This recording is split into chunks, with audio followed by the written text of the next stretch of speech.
Assalamualaikum warahmatullahi wabarakatuh. Selamat datang di channel Hikmah Misteri.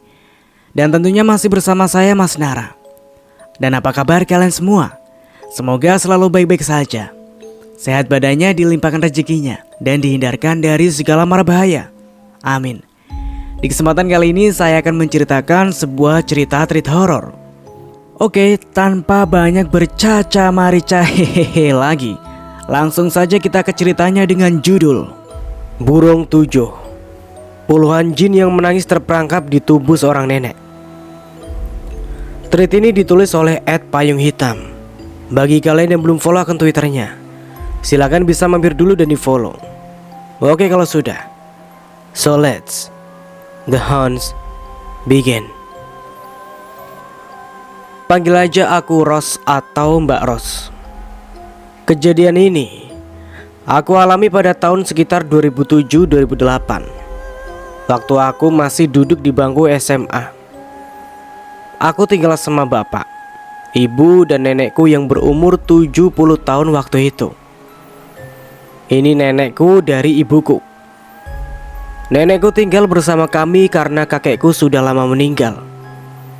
Kami sekeluarga gak tega lihat nenek sendirian karena orang tua rentan sakit. Makanya supaya mudah ngurusnya dan supaya kami tenang, nenek tinggal bersama kami. Oh ya, nama nenekku Lening, akrab disapa Nek Lening. Nenekku walau sudah tua, beliau masih aktif bergerak, kayak nyapu halaman, ngejalanin hobinya yaitu jahit. Bahkan gak pernah ketinggalan sholat 5 waktu. Beliau betul-betul rajin ibadah. Tapi kejadian aneh ini bermula dari nenekku. Pada suatu hari beliau nangis. Nangis kejer banget.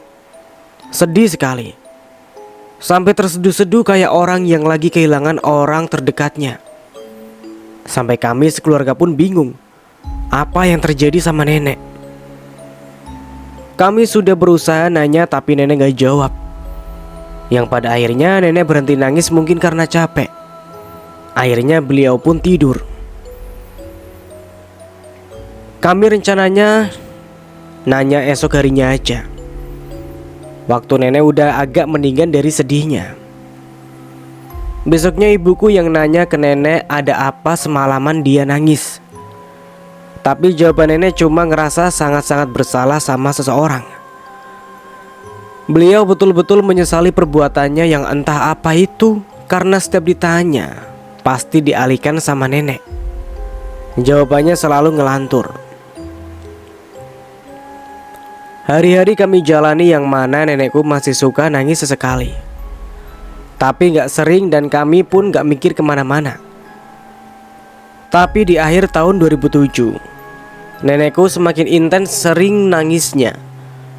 Bisa-bisa 1 minggu beliau nangis setiap hari. Kami semakin bingung. Gak tega juga lihat nenek yang selalu sedih. Ditanya pun jawabannya selalu di inti yang sama, menyesali perbuatannya dulu. Tapi kami gak tahu apa yang nenek perbuat dan pada siapa beliau merasa bersalah. Kekhawatiran kami ini tanpa kami sadari adalah awal dari sesuatu yang akan menimpa kami ke depannya. Ibu juga beberapa kali nanya ke warga desa. Ya siapa tahu paham soal apa yang dialami nenek. Akhirnya ibu yang aktif ikut pengajian setiap Jumat sore di masjid nanya ke Pak Ustadz yang memimpin pengajian itu. Ibu mikirnya pasti Ustadz ini paham sama apa yang dialami nenek. Di pengajian itu Pak Ustadz minta untuk berkunjung ke rumah kami supaya ketemu langsung sama nenek. Beberapa hari kemudian Pak Ustadz datang ke rumah kami. Niatnya nenek diarahkan supaya gak sedih lagi, mendekati Tuhan, memohon ampun dari kesalahan dan lain-lain. Tapi sebelum dinasihati Pak Ustadz, pertanyaan Pak Ustadz pun gak ada yang terjawab logis sama nenek. Malah jawabannya makin ngelantur. Kayak contoh nenekku menyesal karena pernah potong rambut terlalu pendek, jadi beliau malunya sampai sekarang. Itu satu contoh Sebetulnya banyak jawaban ngelantur nenek yang kami pun gak paham ujungnya. Akhirnya Pak Ustadz nyaranin kalau nenek masih sering nangis biar dibawa ke guru dari Pak Ustadz ini. Tapi memang rumahnya jauh dari desa kami. Ya udah beda kabupaten malah. Karena lokasinya yang terlalu jauh itu, kami gak langsung bawa nenek ke sana. Walaupun nenek masih beberapa kali nangis. Kami ke sana juga harus rombongan. Ya yang pasti ibu, bapak, aku, Pak Ustadz, belum lagi nenek. Dan harus pakai mobil atau angkutan umum. Sedangkan keluarga kami gak punya mobil. Semakin hari keadaan nenek semakin parah. Kami juga gak jarang sering dibuat merinding dan kesal. Beberapa kali kami lihat nenek sholat gak hadap ke kiblat. Hari ini misalnya hadapnya ke selatan, besok ke utara, besoknya lagi ke barat. Pokoknya random banget. Bapak juga udah ngingetin ke nenek kalau arah kiblatnya itu salah. Tapi tetap aja besoknya diulang lagi. Dari sikap pun perlahan berubah. Nenek lebih temperamen, suka marah-marah yang gak jelas alasannya apa. Ibu juga akhirnya sering sakit hati sama perkataan nenek. Bahkan sampai buat ibu nangis. Nenekku rasanya bukan orang yang sama lagi. Sering banget ibu ribut cuma karena hal sepele. Sikap nenek betul-betul berubah. Tadinya nenek orang yang sangat lembut. Salah satu perkataan yang paling nyakitin hati ibu itu, nenek pernah bilang beliau nyesel setengah mati udah ngelahirin ibu. Gak cuma ibu, bapak pun dibuat tersinggung sama perkataan nenek yang katanya nenek juga nyesel udah nikahin ibu sama bapak. Nenek bener-bener gak pernah bilang begitu sebelumnya. Setelah itu nenek mulai sakit-sakitan. Tapi sakitnya pun kita gak paham sakit apa. Nanti sakit perut, nanti kakinya sakit sampai nenek gak bisa bangun. Besoknya bisa lain lagi sakitnya. Karena itulah kondisi nenek akhirnya makin memburuk. Selain fisik tapi sikapnya yang mulai aneh. Nenek juga cuma bisa berbaring di kasur, gak bisa bangun lagi. Kami akhirnya ngebawa nenek ke guru dari Pak Ustadz yang sudah aku ceritain tadi. Kami berangkat, aku, ibu, nenek, bapak, dan Pak Ustadz, dan beberapa warga rombongan, dengan mobil tetangga yang kami pinjam pergi ke rumah guru dari Pak Ustadz. Kami menempuh perjalanan selama 6 jam. Sesampainya di sana kami langsung nyeritain semua keluhan yang nenekku derita. Diperiksalah nenek dengan Pak Dula. Gak lama Pak Dula langsung memasang raut wajah takut. Setelah diperiksa, Pak Dula ngajak bapak ngobrol menjauh dari kami ke belakang rumahnya. Yang Pak Dula katakan pada bapak seperti kayak gini. Begini Pak, mohon maaf sebelumnya. Bukan maksud saya menuduh atau berprasangka buruk dengan Ibu Laning. Tapi demi kebaikan, jadi saya mau nanya dengan Bapak, apakah Ibu Laning sebelumnya pernah menggunakan ilmu-ilmu hitam? Atau Bu Laning pernah bersekutu dengan jin? Tanya Pak Dula. Bapak yang dengar itu kaget, tapi juga bingung karena perasaan bapak. Nenek gak pernah melakukan hal aneh. Untuk lebih jelasnya, bapak manggil ibu buat nanya detail karena ibu anak kandungnya. Menurut ibu, nenek gak pernah masuk ke dunia ilmu hitam. Bapak dan ibu pun bingung. Namun menurut Pak Dula, nenekku ternyata sedang dihinggapi jin yang sangat kuat di tubuhnya. Pak Dula sebut jin ini Burung Tujuh, yang terkenal juga di masyarakat daerah kami. Mengeluarkan jin ini pun gak mudah, sangat sulit. Hanya orang-orang tertentu yang bisa. Sedangkan Pak Dula jauh dari kata sanggup. Maka dari itu Pak Dula tanya, apakah nenekku memeliharanya? Kalau betul iya, Pak Dula mau tahu di mana dapetin ilmu itu. Kalau kita udah tahu di mana dia dapatnya, kita bisa cari solusi untuk melepasinnya. Untuk sementara ibu dan bapak ngekep persoalan apa yang terjadi sama nenek. Takutnya ngebuat pandangan jelek untuk keluarga, terutama nenek. Karena kita semua belum tahu pastinya nenek pelihara jin atau enggak. Kalau kesebar ke orang-orang nenek pelihara jin, kan bener-bener gak enak kesannya. Kita akhirnya pulang dengan keadaan nenek yang belum sembuh. Selama di rumah Pak Dula pun gelagat Pak Dula kayak segan memandang nenek. Padahal nenek biasa aja di sana. Cuma duduk diam di kursi roda. Iya, kami bawa nenek dengan kursi roda karena di situ nenek sedang gak kambuh. Sampai di rumah ibu dan bapak langsung nanya ke nenek perihal pelihara jin. Tapi nenek ngaku gak ngerti soal jin, apalagi sampai memelihara jin dan belajar ilmu hitam. Ibu dan bapak sebenarnya setengah percaya setengah enggak. Kami semua cuma bisa berdoa karena semakin hari kondisi nenek semakin memburuk parah. Kami semua kebingungan karena gak ada solusi apapun. Kami mikir juga di sisi lain, selain hal karena burung tujuh, bisa jadi nenek seperti ini karena faktor usia. Karena semakin tua, perasaan manusia bakal lebih sensitif.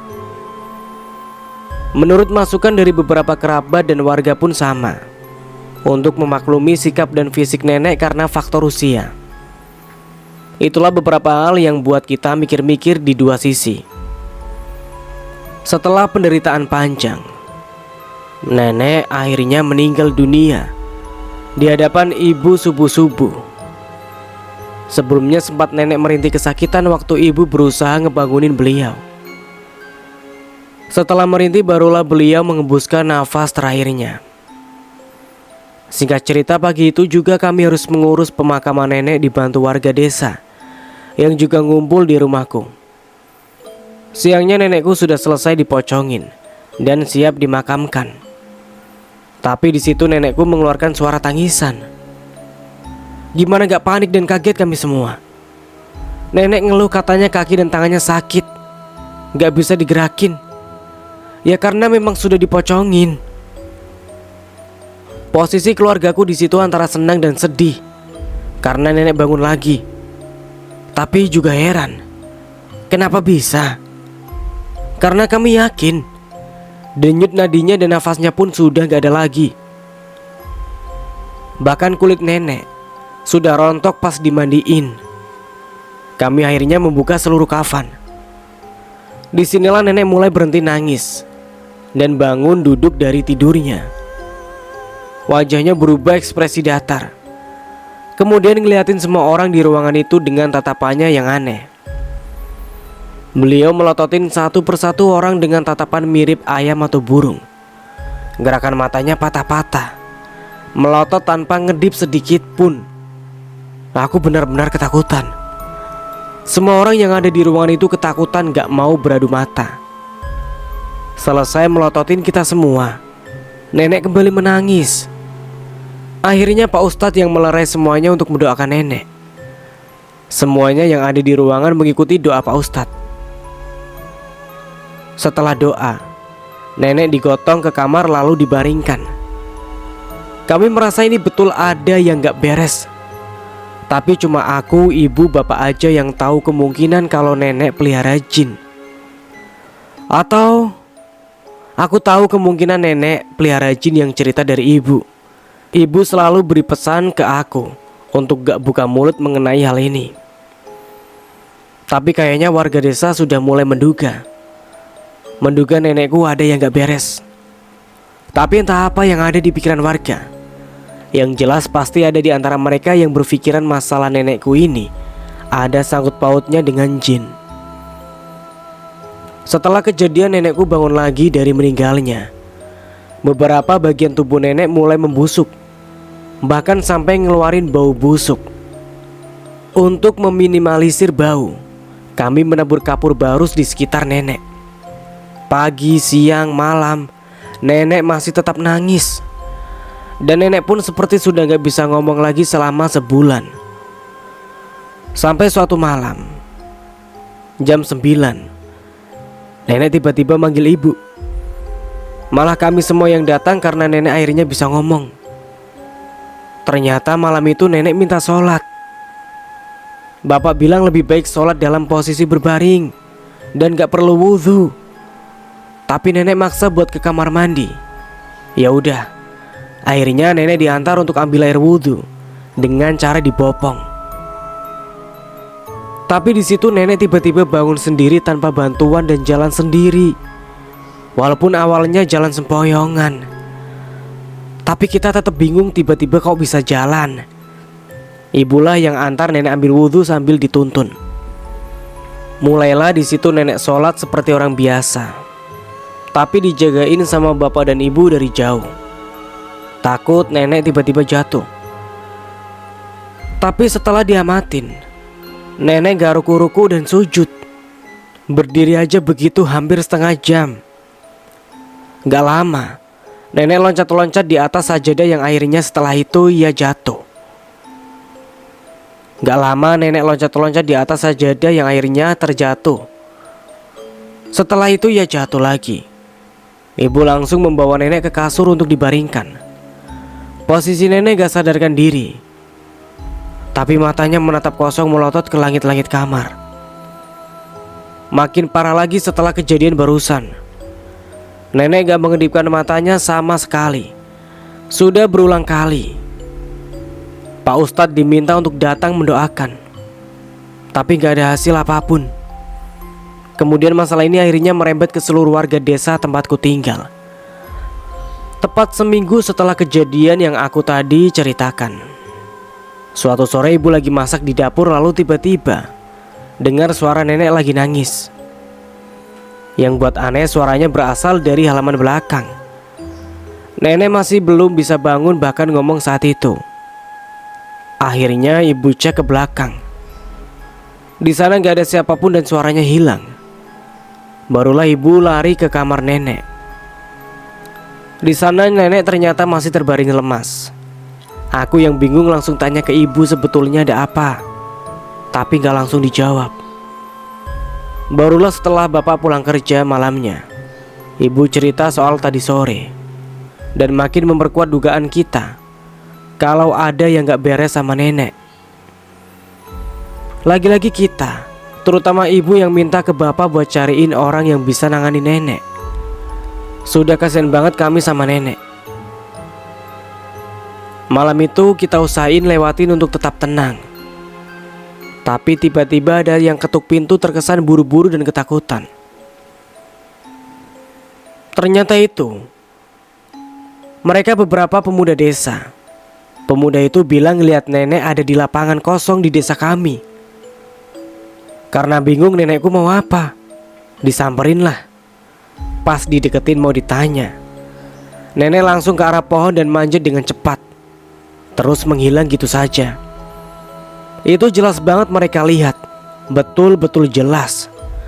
Setelah itu bapak langsung cek ke kamar nenek. Ya, nenek masih di posisi yang sama, terbaring. Pemuda itu akhirnya pulang ke rumah masing-masing karena sudah malam juga. Ibu mengaitkan kemiripan kejadian yang sama kayak yang dialaminya sore tadi. Cuma bedanya ibu dengar suaranya saja.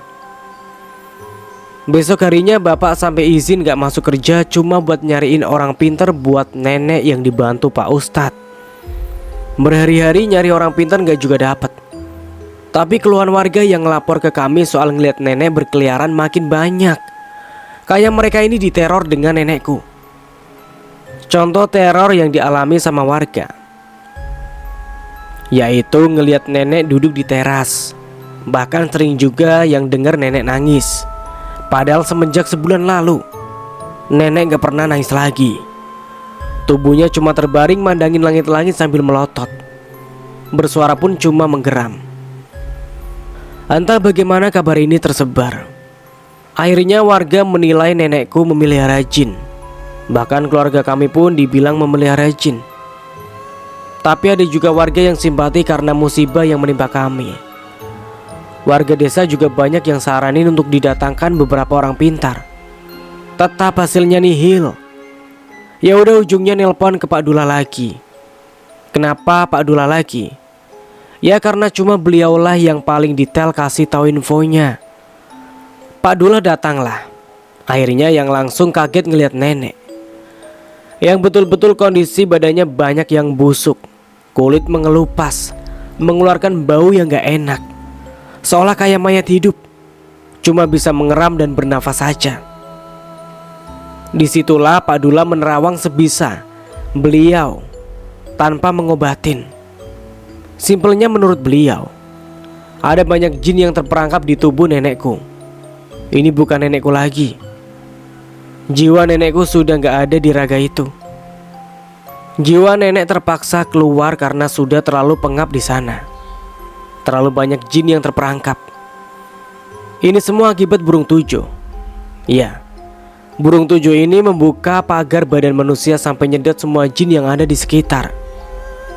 Jin itu akhirnya terperangkap dan gak bisa keluar. Terkuncilah jin-jin itu. Juga banyak yang nangis di dalam sana. Kami juga penasaran soal burung tujo yang menyerang nenek. Jadi ternyata burung tujo itu bentuknya bukan menyerupai burung. Jadi burung tujo itu bahasa daerah kuno dari daerah kami yang artinya jin tujuh. Lalu soal bentuk aslinya juga gak bisa dipastikan kayak apa. Orang-orang yang bisa menguasai burung tujo sudah pasti menguasai semuanya atas kehendak burung tujo. Dan sudah pasti orang-orang tersebut bukan orang baik. Mereka musyrik, lupa akan peran Tuhan. Tapi semoga nenekku punya tujuan yang baik memelihara burung tujo ini. Solusinya menurut Pak Dula, ya cuma memindahkan satu burung tujo ini ke sanak saudaranya sedara nenek.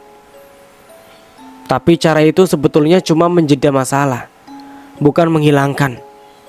Nantinya orang yang menerima burung tujo itu bakal ngalamin apa yang dirasakan nenek. Pak Dula juga bilang sebetulnya nenek sedang berjuang untuk meninggal, tapi sulit karena burung tujo ini. Dan beliau terus terang juga gak sanggup untuk langsung ngeluarin dan ngebuang burung tujo. Itu bisa beresiko besar juga untuk beliau dan merembet ke anak cucunya. Selain itu, Pak Dula gak menguasai burung tujo. Jadi kalau sementara, selama kami cari orang pintar yang bisa, burung tujo bisa dipindahkan ke sanak saudara sedara.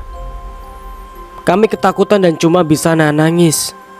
Kami takut. Kami bahkan mengalami hal yang sama kayak nenek.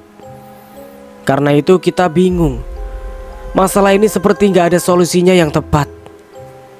Singkat cerita, masalah keluarga kami ini sudah menjadi isu geger di desa kami. Entah bagaimana. Gak lama datang seorang suami istri. Panggil saja namanya Pak Ibnu. Aku awalnya bingung siapa Pak Ibnu ini. Aku sama ibu gak kenal. Mungkin tamu bapak. Tapi ternyata bukan. Pak Ibnu datang lalu memperkenalkan diri. Pak Ibnu juga minta langsung bertemu nenek. Kami ajak akhirnya beliau ke kamar nenek. Di situ Pak Ibnu langsung nangis. Aku sama ibu bingung banget. Sebetulnya Pak Ibnu ini ada hubungan apa sama nenek? Pak Ibnu lalu menjelaskan. Tapi sebelumnya beliau menekankan kalau nenek begini bukan salah nenek sendiri. Dan Pak Ibnu minta maaf sebesar-besarnya dengan apa yang terjadi sama nenekku. Dan inti kenapa nenek bisa begini, karena pernah terjerat masalah yang gak bisa diceritakan di sini oleh almarhum bapak dari Pak Ibnu. Sebut saja namanya Pak Jamil. Masalah ini sangat privasi, jadi aku gak bisa ceritain lagi ya. Intinya masalah besar waktu Pak Jamil ini masih muda, dan nenekku juga masih muda. Pak Ibnu betul-betul menyesali perbuatan ayahnya yang sampai ngebuat nenek jadi begini. Pak Jamil waktu itu benar-benar kecewa. Kecewa banget sama nenek, yang akhirnya dikirimi burung tujo 3 tahun setelah nenekku menikah pada tahun 67. Tujuan dari santet burung tujo ini juga bukan untuk orang cepat mati, tapi justru sebaliknya. Jin ini gak langsung bereaksi, tapi ketika korbannya mendekati ajal, barulah jin ini mulai menjalankan tugasnya. Kami sebetulnya gak mau terlalu larut dalam hal musyrik ini, tapi saat itu kami sudah kalut dan gak bisa lagi mikir positif.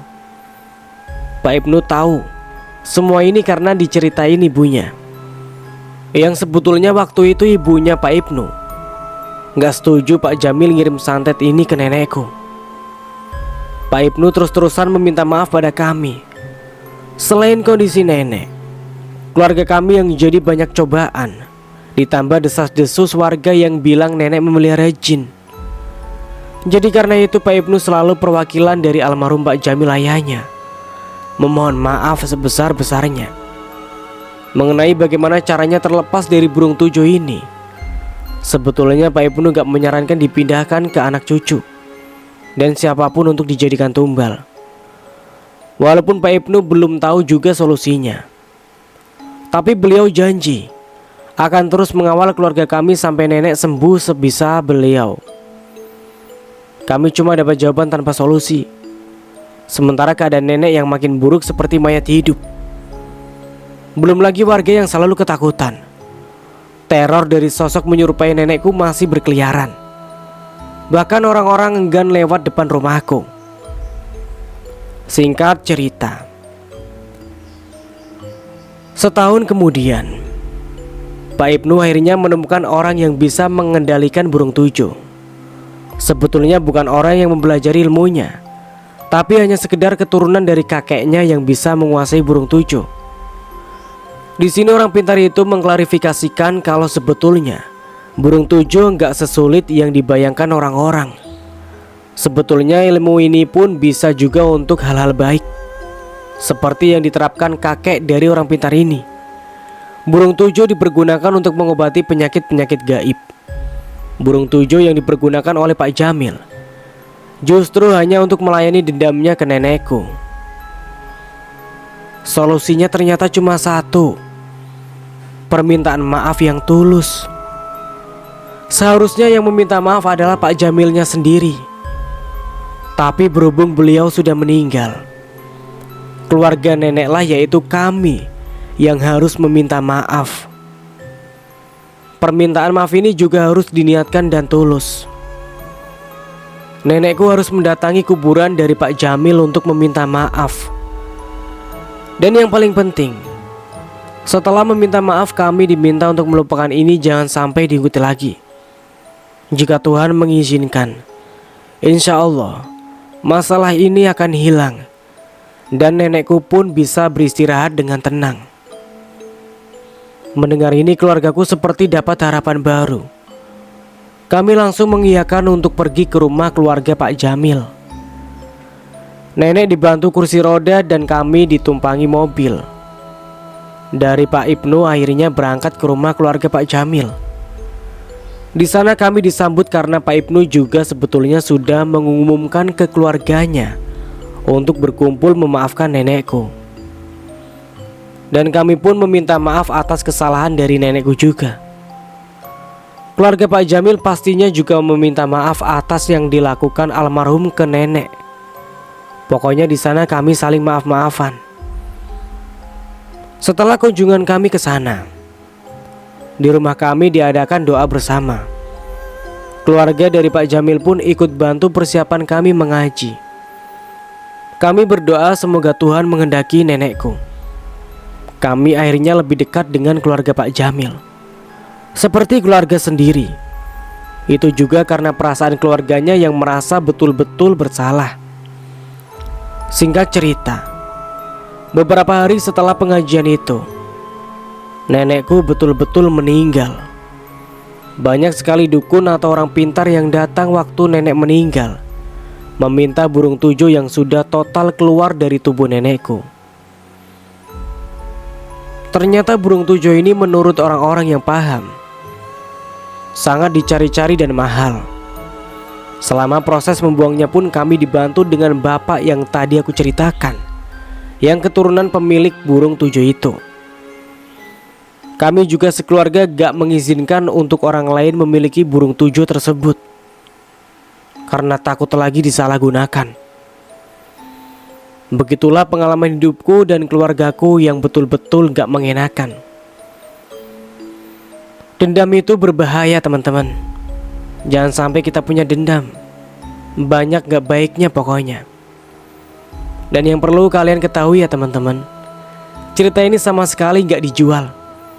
Pihak dari Kak Rizka dan narsumnya sudah mengizinkan cerita ini untuk di-share ke kalian semua, karena narsum berharap semua orang bisa ambil pelajaran dari apa yang sudah dia alami dari kisah ini. Aku sempat nanya juga dengan Kak Rizka, kalau ada yang menceritakan ulang dimanapun telah diizinkan oleh pihak narsumnya dengan Kak Rizka.